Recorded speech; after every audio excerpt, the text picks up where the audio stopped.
vuguvugu la dabi lile, dabi ya Kariakoo. Hii dabi ya tarehe 1, lakini leo nimetembelea kuna mtaa fulani hivi, kuna mdau wa Yanga mkongwe, japo namuona mdogo lakini mambo yake ni makubwa sana. Naam. Bwana, mambo vipi rafiki yangu? Bwana, mambo poa mwanangu, mambo poa kabisa. Mzee Makacha. Mbona kama una kitu ambacho kimekukwaza sana mikwaje?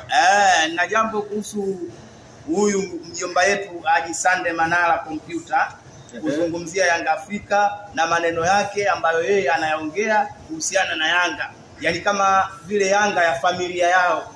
Umeona, lakini akae ajue kwamba Yanga ni taasisi ya watu wote. Yeye anaijua Yanga kwa kipindi chake na kuna wengine wanaijua Yanga kwa kipindi chake. Kama anavyosema sijui amezaliwa Yanga, sijui baba yake amecheza Yanga, lakini kuna wachezaji wengi wamecheza Yanga. Umeona? Sasa wachezaji wote watoto wao watoke, waje kusema mimi babangu alicheza Yanga, mimi sijui Yanga sijui kufanyaje, na maana Yanga itakuwa watoto wachezaji wa Yanga, tu wengine sisi sio watu wa Yanga. Umeona? Na Haji Manara ni muongo. Umeona? Tena muongo kwa kweli Yanga. Muongo wake nini? Muongo anaposema kuwa yeye anaijua Yanga kushinda watu wote. Muongo anaposema kwamba yeye amecheza Yanga digidigi si nini? Kuna Yanga digidigi? Wewe umeshawahi kusikia? Hapana, digidigi si nani huyo mnyama? Digidigi mnyama. Sasa anatuambiaje amecheza Yanga digidigi? Kuna Yanga jamani, kuna Yanga digidigi. Iko wapi Yanga digidigi? Digidigi si ndo mnyama? Unaona kanga hii?